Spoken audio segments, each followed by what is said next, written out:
Today's talk is all about deploying and operating microservices, sort of getting a little bit more detailed on some of the aspects of what it's like to actually own these things. I've been working in the space, I guess, the last sort of 3 or 4 years, looking at architectures that make it easier to release software quickly, that sort of culminated in me getting interested in this sort of emerging trend. And I spent most of last year writing a book about it, which you can buy in shops, which is great. It gets me about minimum wage, so that's fine. So buy 5 copies while you're there and give it to your friends and family. Probably should get the basics out of the way at the beginning. What are microservices? I always draw them as hexagons, as an homage to hexagonal architecture from Alistair Cockburn. They have names. They say things about domains on them, like invoicing and accounts. You get some sense of what the system is actually trying to do just by looking at the names of these services. And this is what I say. I say they are small autonomous services that work together modeled around a business domain. There's a lot in this sentence, really.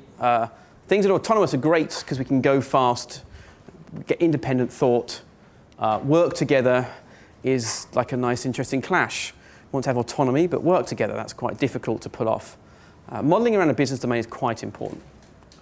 There's a high degree of consensus amongst people that have spent a lot of time looking at microservices that this is what they are. If you disagree, feel free to write your own book. So that's fine. We get that out of the way. For the purposes of this talk, there's one characteristic of microservices that we really need to hold very close to us and that we really need to remind ourselves about. In many ways, it's the golden rule of microservices, and that is that they should be independently releasable. I should be able to make a change to a service, deploy that into production without having to release other services. If you're an organization that's interested in adopting microservices and you already have 2 or 3 independent services sitting around and you can't reliably do this, fix that first before you start trying to add more things. Lockstep releases of independent services is significantly more complicated to deal with, in my opinion, than just having a good old-fashioned monolithic service. So throughout the rest of this talk, I'm going to be talking about practices that are really going to help us achieve this characteristic. But that's one thing I really want you to think about. This is where the autonomy comes from. This is what allows teams that own a service to make a change and deploy it without having to orchestrate everybody else. So we have to think about how we make this happen. So we're going to talk about 3 things today. We're going to talk about building them. How do you actually write code, create something that can be deployed? Deploying. And actually, there are lots of different deployment options for us right now, especially for microservices. So this space can be a bit confusing. So I'm going to try and give some clarity here. And also sort of managing. And this isn't going completely into into everything you need to worry about when you're actually operating these things in production. But I'm going to give you some examples of practices you're going to have to get a lot better at to manage these things at scale. So we should start at the beginning and talk about building microservices. Let's start really right at the beginning.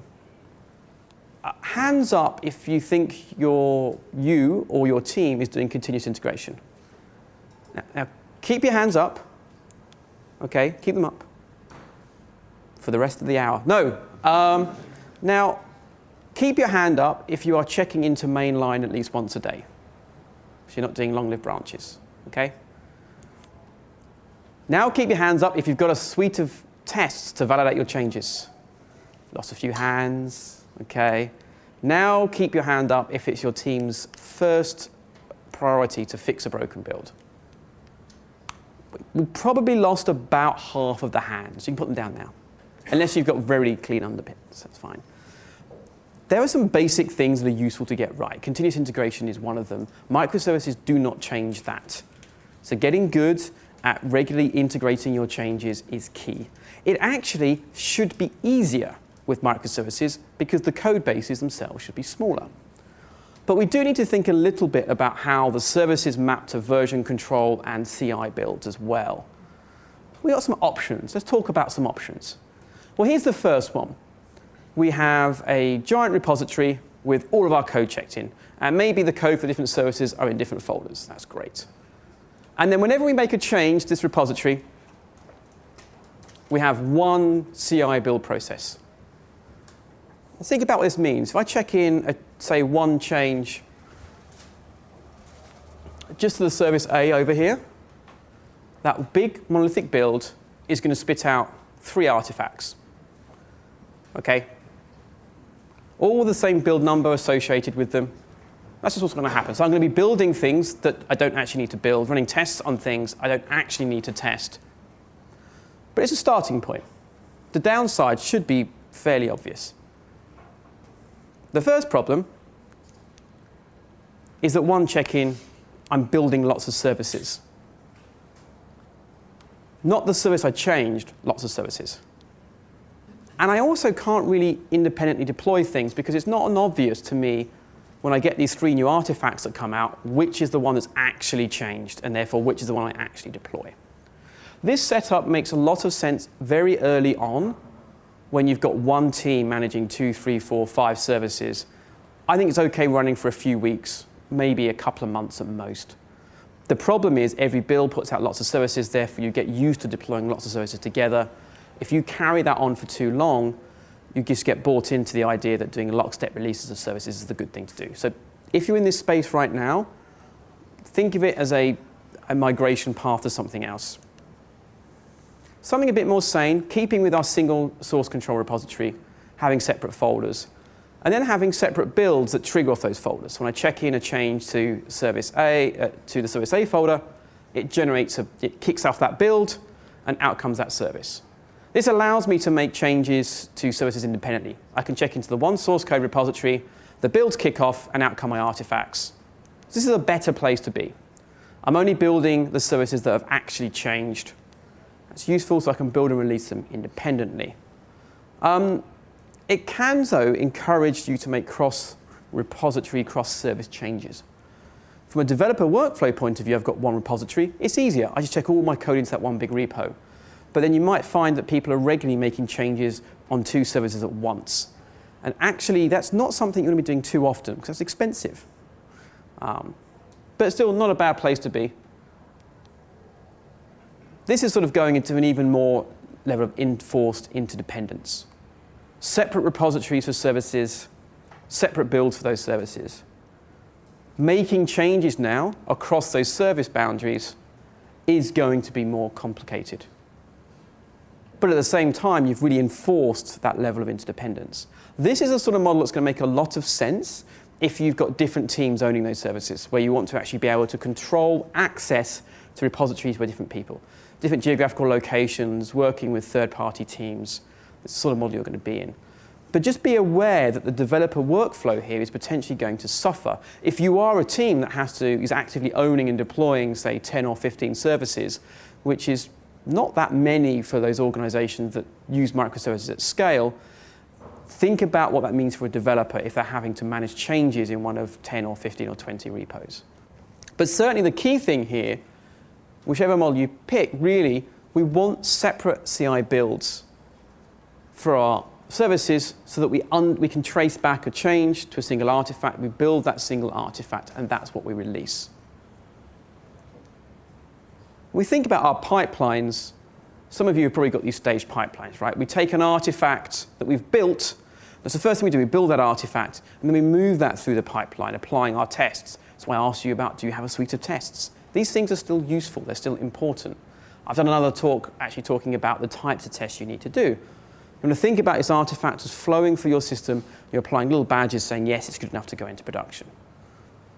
Of course, with microservices, we have to often go through more stages than just automated ones. We may still need to put them through things like UAT, maybe performance testing.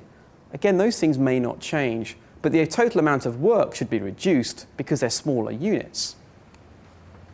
Key thing to understand here, though, is we want to be building our artifacts once and moving those through the pipeline. The reason it's important to build them once is partly just, efficiency. It's silly building the same thing over and over again. The other reason we want to build them once is so that we make sure the thing we actually tested is also the same thing we release.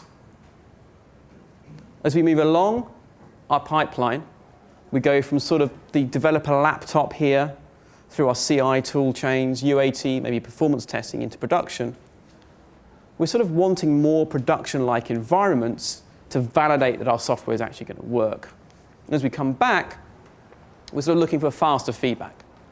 This is not anything that's specific to microservices. This is just good sort of CI management and CI discipline. But I wanted to share that with you because we're going to come back to a couple of these concepts, the idea of building the same artifact and sort of toggling feedback. We should, though, talk a little bit about artifacts because there's a lot of artifacts that are available to us. Let's think about some of the ones we've got. Well, we've got the simple ones, which is a bundle of stuff, right? A big old tarball. We just stick everything, all of our deployment in a big tarball, and then we have to have some scripted process to unpack that and deploy that and run that. It's not particularly elegant. Often organizations that use this are using something like Puppet or Chef to do all the deployment work, which increases the amount of scripting you've got. We've got things that are tech stack specific, NPMs, maybe jar files. This is interesting, especially if you're in an organization which is using different technology stacks or different microservices. I've got one team doing Java services, another team doing Ruby services, another team doing Node services. If all of my deployment artifacts are tech stack specific, what happens to the poor QA that needs to be able to deploy that system and test it? If you're in this world, you probably need some sort of abstraction to hide those differences. We want to be able to bring our system up and test it and explore it. OS-specific artifacts I like a lot. Here I'm thinking Yum, Red Hat Yum packages.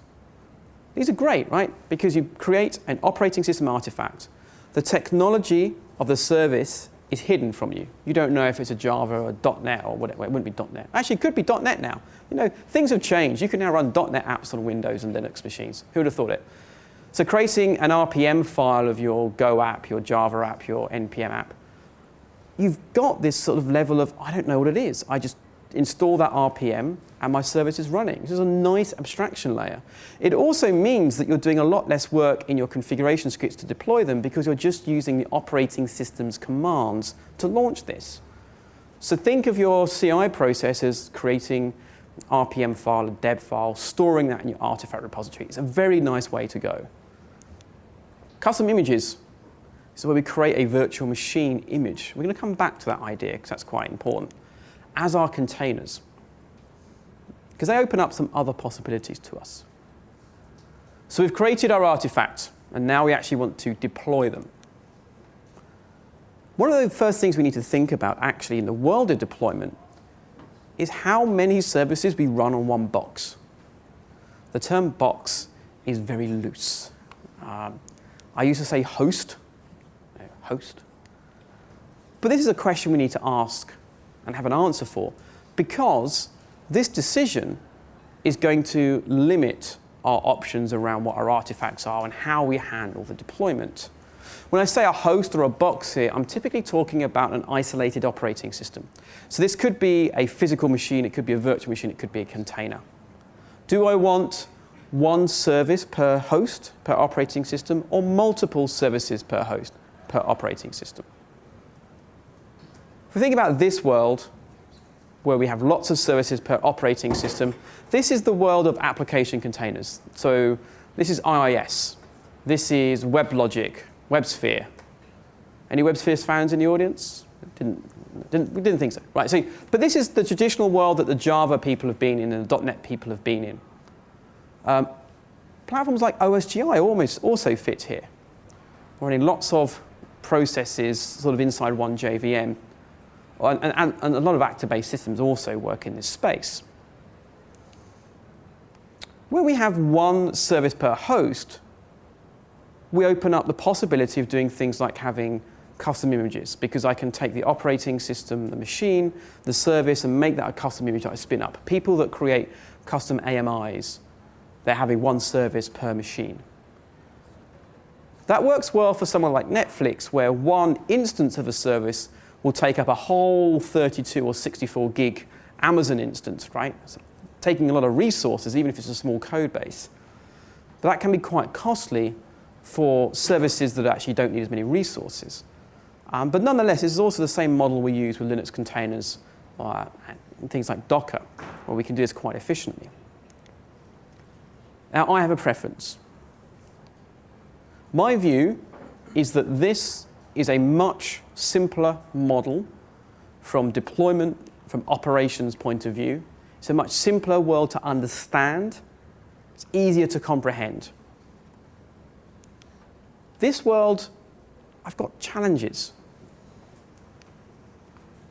This is easy to reason about. A machine goes down, I know which service is affected. The machine's pegged at 100% CPU, I know it's that service is to blame. It's easy to provision as well because it opens up possibilities of things like custom images. I can tie provisioning of the service to provisioning of the machine together as one step. I have fewer side effects. We want to be able to release things independently. If I've got 25 services on one box and I deploy a new service version and that has a bug that chews up all my CPU, I've now taken out the other 24 services on that machine. I have spent many hours stuck inside OSGI stacks and application containers trying to understand how services that should be completely independent are actually interfering with each other. But this world is attractive. We reduce the number of hosts of separate operating systems we may need. And if managing lots of different operating systems for you right now is expensive, you may not want to add loads of them. If you're an organization where provisioning a new virtual machine is an activity that requires lots of sign-offs, lots of manual processes, then doing lots of this and having that one per service instance may be too much for you right now. It can also be cheaper. We'll talk why in a minute. There's another sort of side benefit of this model, which I think is better. And I think it is the model that every organization I've spoken to that uses microservices at scale, they end up here. And one of the other things we need to consider here is that this actually, in a way, enforces interdependence. I've seen lots of organizations that have services on one machine that didn't realize these services were much more tightly coupled than they actually are, especially in the world of OSGI. If you're here right now, it's not the end of the world. But over time, you are going to want to move to this model. And so you're going to have to work out how to deal with these two problems. How can I reduce the cost of host management from a human being point of view, but how can I actually also address the cost issue in terms of just money? Let's talk about the first one first, right?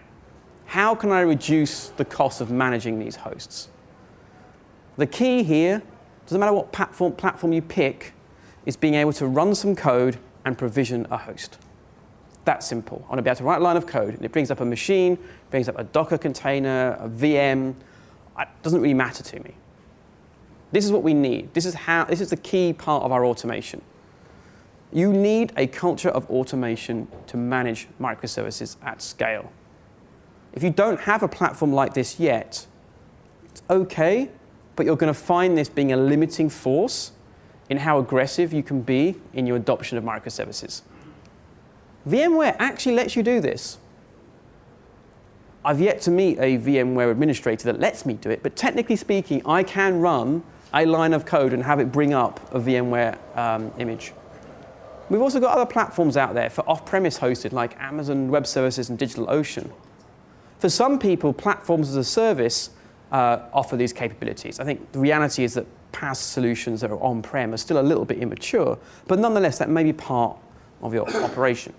Getting the host up in the first instance is step number one, but then we've actually got to make that host look how we want to accept our software. And this is where people start using things like Puppet, Chef, Ansible. We provision that host, we run some scripts, we install, the JVM we might want, the version of Apache, we put some configuration files on there, and then we deploy and install our service. And often at this point, what we'll do is one of the powerful things about Ansible, Chef, and Puppet is that they are declarative. You say, make the machine look like this, and if you run them multiple times and nothing needs to change, nothing will change. And so it sort of allows you to keep running them over and over again on the same machine to get it to a known state. I suspect many of you are doing this stuff already, so this is not necessarily new. Some of the challenges, though, are the process of configuring the host using something like Puppet or Chef can take a while. And so a lot of people, what they do is with these platforms that support API driven host provisioning often also let you create custom images where you say take an operating system and bundle it up as a new VM that you can then launch. Historically, you'd have to use tech stacks that are very specific to a tool chain. You have to use VMware tools to create VMware images, Amazon tool chains to create Amazon AMIs. There's a company called HashiCorp that do a number of very interesting tools. One of them is Packer.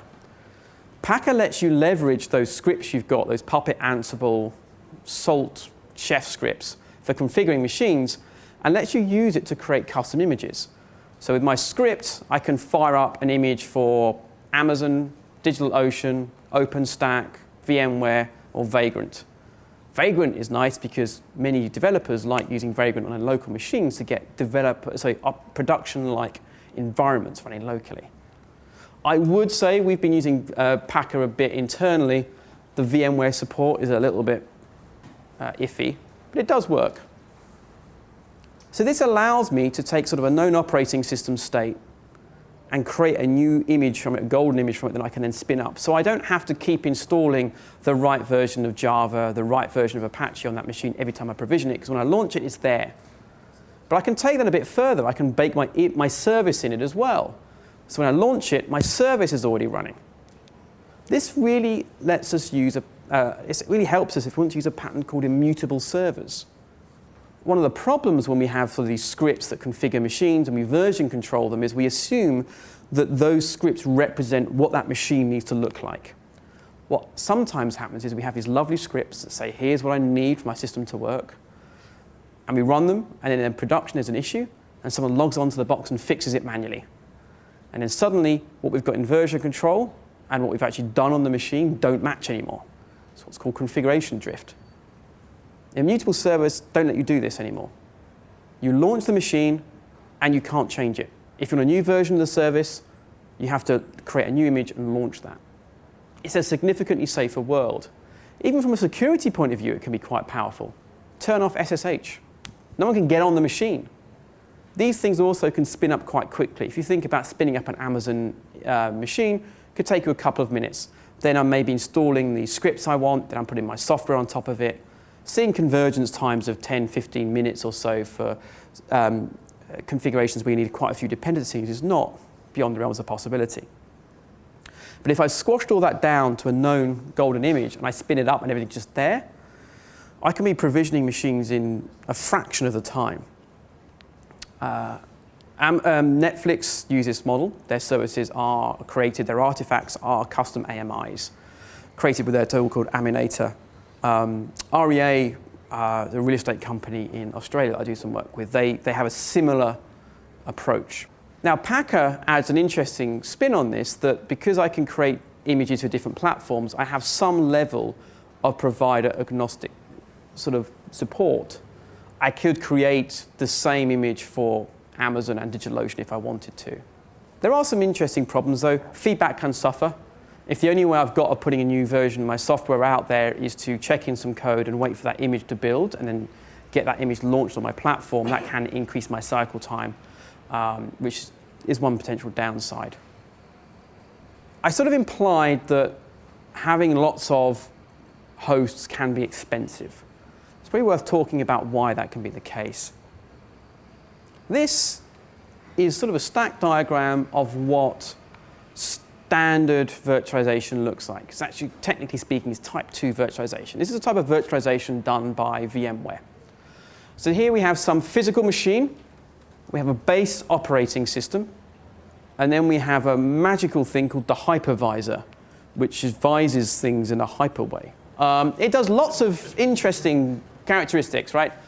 On top of this, we have virtual machines. The hypervisor's job is to map virtual resources through to physical resources, to actually provide separation between those VMs as well.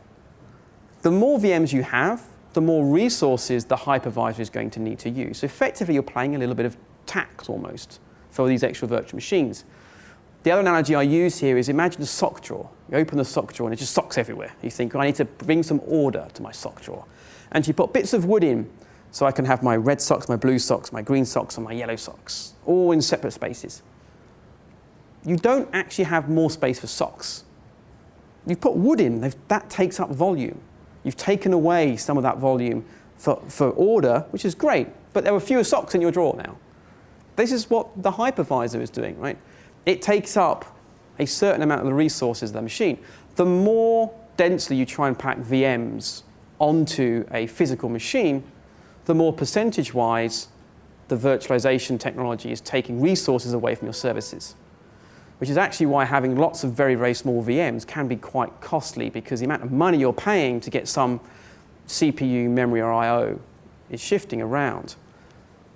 The other thing that's expensive is we're actually also running full-fat operating systems up here with their own kernels and their own processors and everything else. When people started getting interested in looking at sort of very much smaller, more granular services, and they wanted to be able to address this problem, they started looking at technology like containers. Some of you might use Linux. You're probably aware that there's a process tree. When you launch, you log in as a user, you then launch processes underneath that. You can see a little tree of stuff that you own. And Linux handles the fact that other users shouldn't have access to your processes unless you explicitly allow it. Linux containers take this idea and extend it to things like resources as well. So in a Linux container, it's the kernel that handles that process space. It's handling separate spaces for each of your processes. These things are really, really fast to provision, 1 or 2 seconds. You can tear them down just as quickly. The kernel itself is doing all of this work. There's no additional hypervisor process. This means you can have lots more containers on a box than you might have virtual machines. The problem, unfortunately, is that the early versions of containers didn't really have much in the way of tools. So I've done some work with LXC before. It doesn't help me with networking. How do my containers on my box see the outside world, for example? And so it had no concept really of an artifact of what a container is. That's actually why Docker has become important. Docker is basically a set of tools on top of containers that make them easier to manage. So unlike that stack diagram we saw for the full-fat virtual machines, a container-based system, unlike Docker, is a bit different. We have our physical machine, we have our base operating system. It's running a kernel, and then we run Docker on it, which is basically a thin layer of APIs that work with the kernel to manage these containers. And then we sit our applications on top. Now, these apps actually could have their own operating system distribution in them if we wanted to.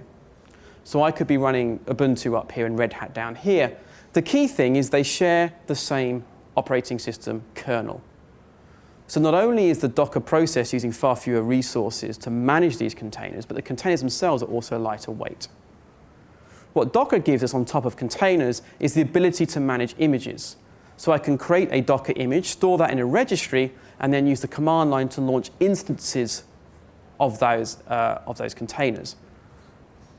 You've now also got tooling and operating systems dedicated to using Docker as first-class citizens. CoreOS, for example, uses Docker containers effectively as its unit of deployment.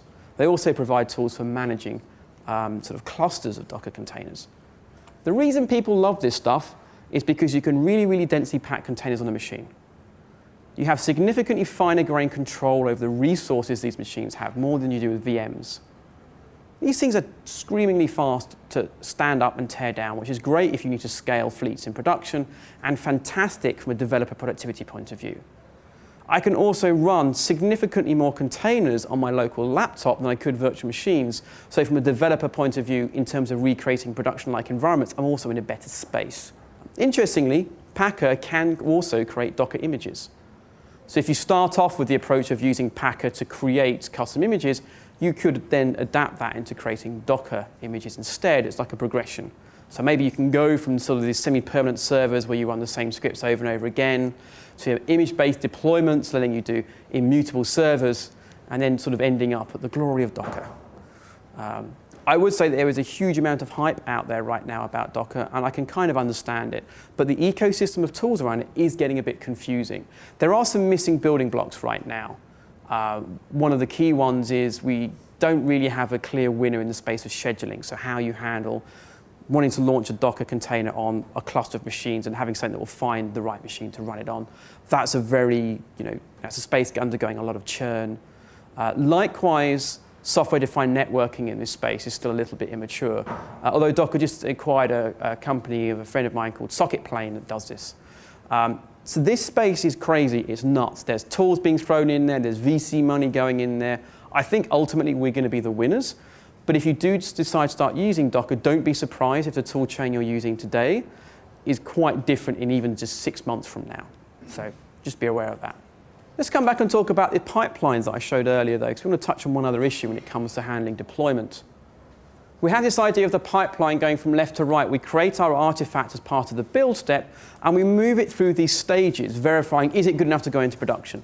Some organizations have very short pipelines. They might practice continuous deployment, where if it's a purely automated process of saying, yes, it's good enough to go, or it might be a process where I actually have to have someone look at it and say, yes, I'm happy. So we take that artifact, we move it through the system, and as we do so, it goes into different environments. Maybe it starts off, I'm running my large tests, my large scope tests, and I'm doing it maybe on a CI machine. So I'm bringing up a service and a database on the same machine, and I'm running some tests against it.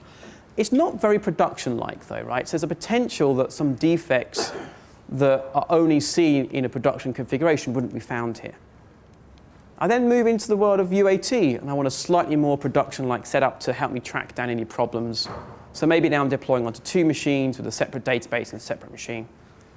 And in production, I've got like 2 different data centers, loads of nodes, a sort of primary replica database setup. We don't have this in every environment because it's expensive, it's slow to provision. Trying to run this on my local developer laptop is going to chew up a lot of my resources, and it's probably diminishing returns, which is why we have these different size environments as we move along. But we said we wanted to build our artifacts once. And so how do we handle this process of different configurations of environments for our services? The artifacts want to remain the same. The environments themselves differ. This is the key thing to understand. It means configuration for those environments has to be outside of the artifact. So there's some stuff I like in this space. And I think actually the ideas that we had with declarative environment provisioning, that's a declarative node provisioning that sort of Puppet and Chef use, are useful here. But those technologies talk about one machine. They don't talk about environments. But that idea was saying, this is what I want to happen. I want 5 nodes, a database, and a connection, and this, and this is useful. So I'm a big fan of environment definition in this way. An example of this tool might be something like Fig. Fig is actually a tool that's very tightly tied to Docker, but it gives you an idea of what might be possible. So here, I'm saying I've got 2 nodes. I've got a web node, which is just this Python program. It exposes these ports, and it's got a link through to the database. This is a YAML file. I use Fig to execute this, and it makes that environment appear. I could just as easily say there's 15 web nodes. The artifact here, which is my Python application, doesn't change. And then I could have one of these templates for my dev environment, one for my production environment. This is a very simplistic tool. It's designed really for Docker, and really just mostly designed for development use, really. You need some bit more sophistication, especially if you're using more complicated platforms like Amazon. A tool that comes from the same people that created Packer and Vagrant is Terraform, which is attempting to do this for different platforms. So again, I can say I have a service definition and an environment definition as 2 separate concepts, and actually apply them and make them happen. Terraform now does some really interesting stuff that wasn't there in the early versions. So I can do things like, say I want 15 nodes, and I apply it, and it executes them all on Amazon for me. Then I can reduce that to 10, re-execute it, and it takes 10 nodes down. And it's a text file. I can version control it, I can execute it, and I can spin stuff up. It gives me the ability to vary my environment definition from my service definition. It's early days, it's 0.5. They fixed some of the state management problems. It does support other platforms like DigitalOcean, and you can technically even mix, say, different platforms within the same environment definition. So for some of you who are sort of more hybrid, it's a tool worth looking at. It's a bit early days, though, but take a look at it. I like the stuff the guys are doing with it. Let's come on to our third and final section. Let's talk about operating. One of the first questions we need to ask ourselves is, where is everything? Right, where is stuff? We're in this world where I'm deploying instances and I'm spinning them up. But where are they? How do I know where they are? I can guess. It's not great. With microservices, I've got more bits. I've got more stuff to find. Even if I'm putting them all on one host, there's still more things listening on more ports. I've got to be able to find them. We may need a bit more sophistication than we have in the past. Let's start with really simple. Let's just hard code IPs. Hands up who thinks it's a good idea to hard code the IPs of services that we do. No one? No. And we know this is daft, right? Because IP addresses change. Even if you don't tear the service down, sometimes IP addresses change. You don't type in an IP address to find Amazon, do you? Unless you're extremely, paranoid about DNS poisoning. We don't do this. Typically, we do something like this. We have a configuration file that says my inventory server can be found at inventory.mycompany.com, and we store that in a text file somewhere. And maybe we have a different text file for QA that says it's at test.mycompany.com or whatever it might be. The way this works is my shop service that wants to find the inventory service does a DNS lookup, gets back the IP for the inventory node, and then uses that to direct the traffic. DNS is there, it works, it's tried, it's tested, it's kind of what it's for. DNS is a service registry of sorts. There are some downsides though. Depending on your organization, the DNS server you use may not be that amenable to configuring it easily. And by easily, I mean actually writing scripts to change the configuration of that. If you're bringing nodes up and tearing them down, updating DNS entries could be a slightly painful affair, especially if it's a separate team that manages DNS. If you're using something like Route 53 or Sky DNS, that may be a lot easier though. The other problem is propagation time. The DNS specification says that the time to live for any given record can never be shorter than 5 minutes, which means I get that IP address and it's, that won't get refreshed necessarily for up to 5 minutes or even longer, depending on the record. Some DNS implementations and clients let you specify shorter limits, but you can't rely on it. And DNS entries are cached everywhere. It's always fun because everyone knows that you get a DNS cache on your laptop, and anyone that's played around with their host files knows that you have to go and flush that cache to have it update to find the new entry. Lots of Java devs get surprised when they find out that the JVM also has its own DNS cache. And so you can actually get these things stuck in multiple different places. And if we're in an environment where we're bringing up nodes quite frequently, this propagation time can be quite damaging for us. Another option is to use sort of a dedicated service discovery tool. So a node gets launched, either the node self-registers or the deployment process registers it with the tool, says, I'm here, hello, yes, you can find me. Probably also provides some metadata associated with that service as well. And then the shop actually can either make a query, or some of the service discovery tools actually allow you to subscribe to configuration regions and get told when an option changes. And these things are custom protocols, have much better propagation time. And so then you can do the request. The service changes, it updates which machine it's now running on, we get a new IP, and we're redirecting our traffic somewhere else. This is sort of a scale issue. This is also a frequency issue. When you start having more of these things, when you're bringing up nodes more frequently, having a tool that's a bit more sophisticated than configuration files and DNS servers becomes useful. We have the tried and tested tool in this space, which is Zookeeper, which was never really designed for this use case, but is nonetheless used for this use case. It's a distributed lock server. Can be a little bit painful to work with, but it's sort of tried and tested. Newer tools include etcd and Console. etcd is actually comes out of CoreOS. It's used inside Google's Docker cluster management software as well. They did, though, just decide to rethink some of their core algorithms. These tools actually work by implementing some form of distributed consensus algorithm, and those things are very hard to get right. Friends don't let friends write crypto. Friends don't let friends implement their own distributed consensus algorithms either. And so this stuff can be a bit fraught. But Console and etcd are nevertheless two new tools in this space that offer some different capabilities. I'm actually a very big fan of Console. Again, it comes from the same people that created Packer and Vagrant. And that's partly because they add some very interesting capabilities to it that I think really show they thought about what a service discovery tool needs to be. Firstly, it supports DNS. So you can install console and use it as a DNS server. And it supports DNS server records. So when you've got, say, older legacy software that you don't want to have to go and change to use some new fancy new software, discovery tool, it can just use normal DNS to find where services are. It's actually, from a migration point of view, can be very powerful. But it still also supports a nice REST API where you can apply metadata to say, okay, I want a customer service node with this version running in the same rack as me and all that sort of stuff. It also provides some other cool features. So beyond the sort of service discovery tool and configuration, probably worth saying that all these service discovery tools also are good configuration tools, distributed configuration tools. You can store sort of values that are shared amongst many machines, so you can do things like use them for sort of controlling feature toggles that you can turn off and on at production time. And you can all have watches, so you can subscribe to configuration regions and be told when they change. So if you're a service, you can maybe use this to be told when to turn a feature on, turn a feature off. It's enable or disable circuit breakers, for example. There's also an ecosystem of tools that have come up around this stuff, like console template. Console template is a very, very simple thing. It updates a configuration file based on what console tells you.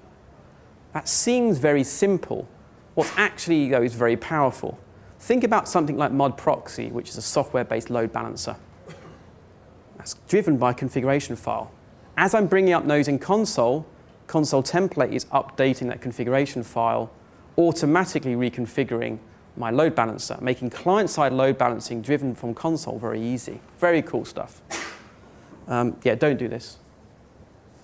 Yeah, it's a bad idea. We should also talk briefly about scalability. This is a very interesting book. It's probably a little bit old now, but still very valuable. And they have a nice, interesting model when we think about scaling of services. And they talk really about 3 different types of scaling. The first is horizontal duplication, having more of the same thing. Load balancing, competing consumers. The second is data partitioning. And that is, say, okay, splitting my data across multiple nodes. And the third is really what microservices are about, which is functional decomposition, right? Breaking apart a big thing into lots of little things. So load balancing is a great example of horizontal duplication. I just have more, and I span them out. Some load balancer, you can do it on the client side, you can do it on the server side, you can have hardware. Fairly straightforward stuff. I can have competing consumers. I can put information in some central store and have lots of things subscribing to that and gobbling those messages up. Things like message queues and stuff like that. Things like image processing, thumbnail processing, where you've got lots of work that can be done in parallel. Very useful model. And we also have then sharding by keys. This is what we think of data partitioning. So very simplistically speaking, I might have different nodes to handle the load for people with the first name of A to E, and then F to M and N to R and S to Z. It's a way of splitting that load out. And then having some load balancing mechanism, again, that can understand where to send the traffic. Lots of databases use this approach. This is what Mongo does to scale. You have to pick a good shard key. Turns out first letter of first name is the world's worst shard key to use because you get very uneven distribution. Normally you use some sort of hashing algorithm. And when you get the shard key wrong, it's really painful. This happens in databases, but you can do this as services as well. You could have a cluster of machines over here and services over here, and you just redirect traffic out. And if you're using caches, it means you're sending those people to those shards that are more likely to have that cache data for you. So it's quite a nice way of scanning to handle more load. And of course, you can still combine it with other forms of scaling. So this node here may actually be a set of load balanced nodes as well. One other thing to be aware of when it comes to resiliency and all this sort of stuff. People look at microservices and just automatically assume these things scale better and are more resilient and more reliable.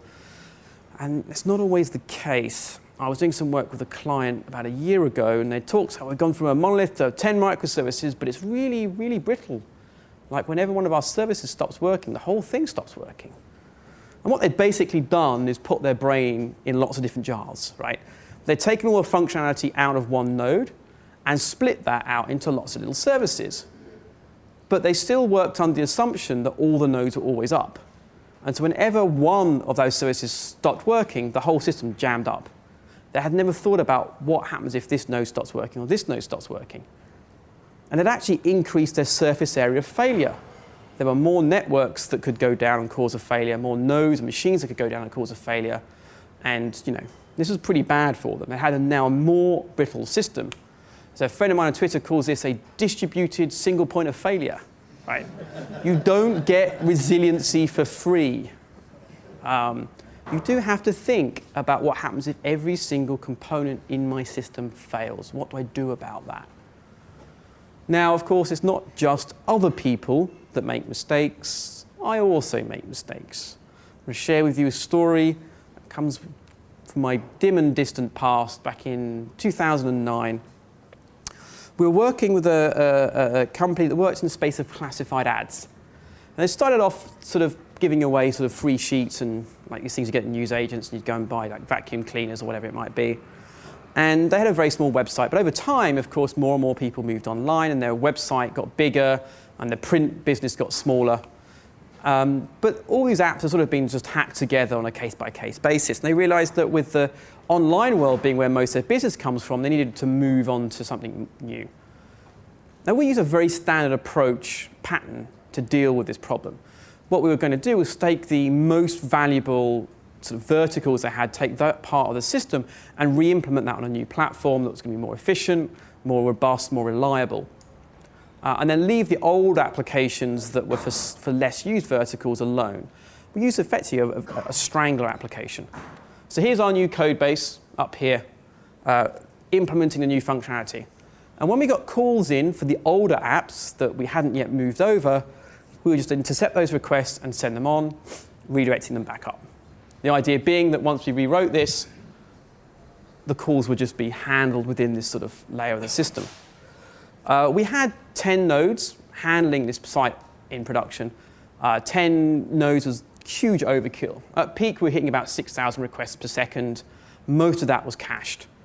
These nodes were never getting much more than sort of 30 to 60 concurrent requests because it was so heavily cached. And there was some uncached stuff that was there by design. Searches for new ads was by design live traffic. So this was fairly, so far so good. We were a top 30 website, probably in the UK. It's probably even higher than that now. They've grown quite a bit. So I came in. I'm fairly sure it's a Tuesday. I have bad luck on Tuesdays. And a bad thing had happened. The number of requests being handled by these nodes had spiked up to like over 800, each one individually. Now, bad things happen when you have lots and lots of threads that you're trying to handle on the machine. All the CPU is spending all of its time switching between those threads. They all get gummed up. And then, even worse things happen, and the whole fleet went down. This thing took less than 10 minutes. Less than 10 minutes. We dived into it to try and understand what was happening.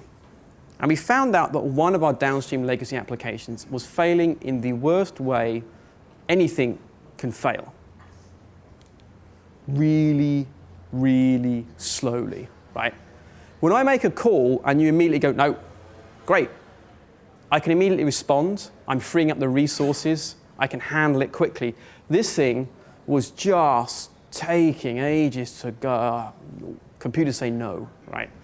This is a problem. We had a thread pool that was being used for all downstream communication.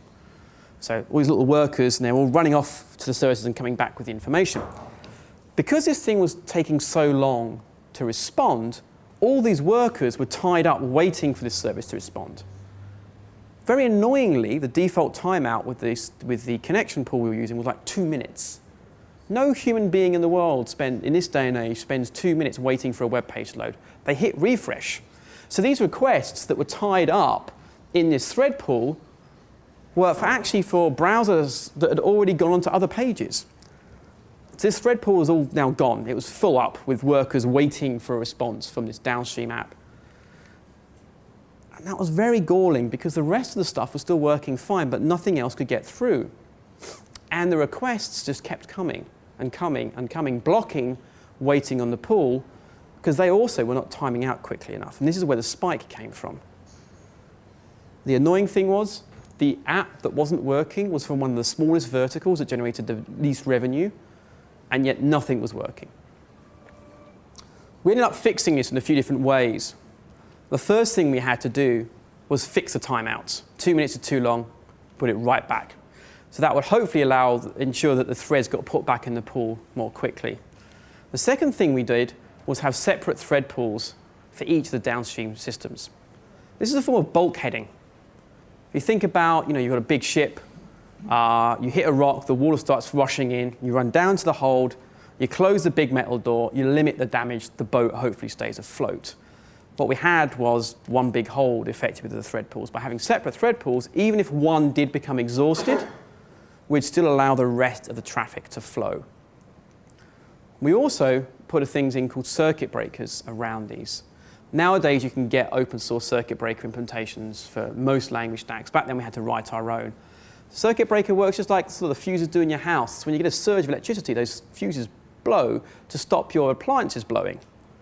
Likewise, when you're about to do some work in your house, drill a hole in the wall, you can flip those fuses to avoid you being electrocuted. These circuit breakers work in the same way. What happens is when one of these services starts, timing out or returning a certain number of error codes, at a certain threshold, the circuit breaker says, this thing is not good. It blows the connection, and then you can start failing fast. And because you can look at the state of a circuit breaker, it allows you at this level here to actually degrade functionality. The circuit breakers we implemented were also self-healing, which meant we were sending through some health checks. Once we got enough healthy responses, we'd reset the circuit breaker. This allowed you actually to sort of handle failure of downstream services. It also allows you to handle deployment of services, because now we could flip the circuit breaker manually, deploy the downstream system, our application degraded functionality, and then we reset it.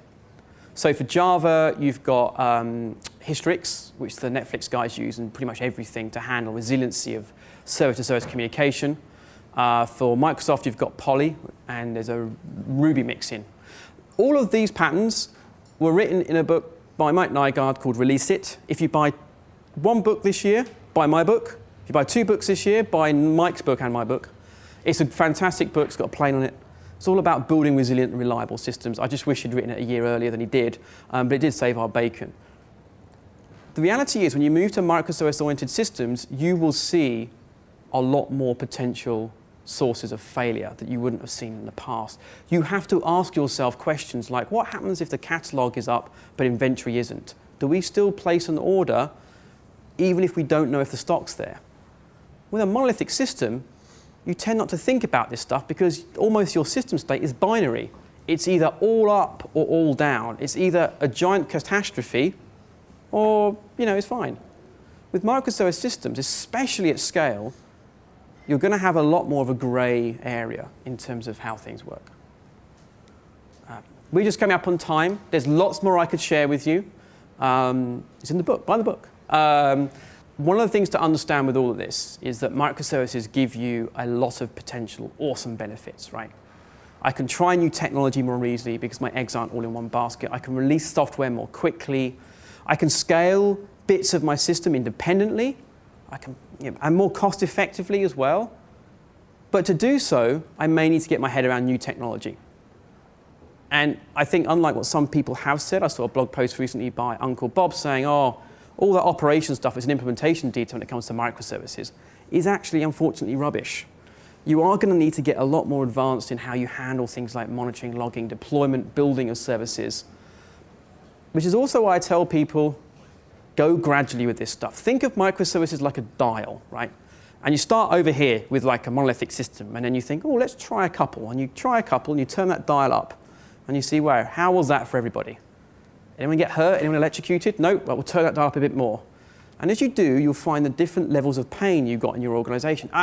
Well, we got bitten and we couldn't get the logs. Right, now we need to do log aggregation.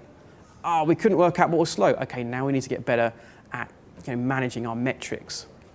And so as you crank that dial to the extreme, there's a whole load of practices you're going to have to get better at. Team management, accountability, responsibility, deployment, resiliency architecture, embracing new tech platforms. It's very easy to look at organizations like Guild or REA or Netflix or Amazon and see the end state. but that has taken them years to get there. The key thing is understand that microservices are a tool you've got in your toolbox. And so I'm hoping that some of the stuff I've shared today will help you understand the things you're going to have to think about as you turn that dial up. Okay, I think we're probably at time, but I hope you enjoyed today. So thank you very much.